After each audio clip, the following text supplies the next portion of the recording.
ए video देखला पर मत लगुच मनीष पणिया नहीं जी भी थिला सब धोईकी सरीगला। यही रायगड़ा लोकों सारा ओडिशा ए बदनाम होउची। तार कौन भूल थिला भाई? मु रायगड़ा लोक मानू खाली गोटे कथा कहबाक चाहूची, तार कौन भूल थिला? तार भूल एतिकी थिला जे से भूल रे तुम गाँ को पशि आसला ता बोली ताको एत बड़ दंड दब? न बुझी न सुझी निज मनमुखी करूचु। आईन कानून एका सब कौन पाई अछि? देखैबा भाई से झील को देखो तार अवस्था केमती करिसथि लोक माने। पूरा राक्षस पाल्टी जाइछथि जे छी। से झील कहूची कौन सुनो।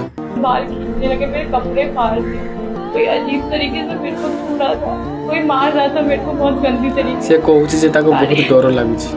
गाड़ी लेके ताले आमे भी आ बाहर को जीवानी काम करिया पई।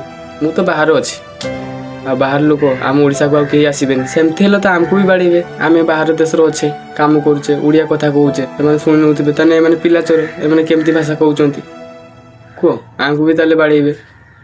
एतिकी माइंड रो तमर पोसिलानी केमती लोक माने तमर? मु आम मुख्यमंत्री मोहन चरण माझी को खाली गोटे अनुरोध करूची, रायगड़ा लोक मान को ऊपर कहूनी। रायगड़ा रो गोटे गाँ, से गाँ रो ठिकाना तुम कहि पारुनी। से गाँ रो लोक मान को ऊपर गोटे एक्शन नियंतु। जहाँ भी कले ठीक कलेनी आ आपण जदि एमती छाड़िबे सेमान को सेमाने आउरी एमती करिवे। तो अनुरोध करूची ए वीडियोटा को बहुत मात्रा शेयर कर जेमती मुख्यमंत्री को पाख पहुँचू आ किछि हो। मु एतिकी चाहूची जे से झील को न्याय मिलू। रहुची।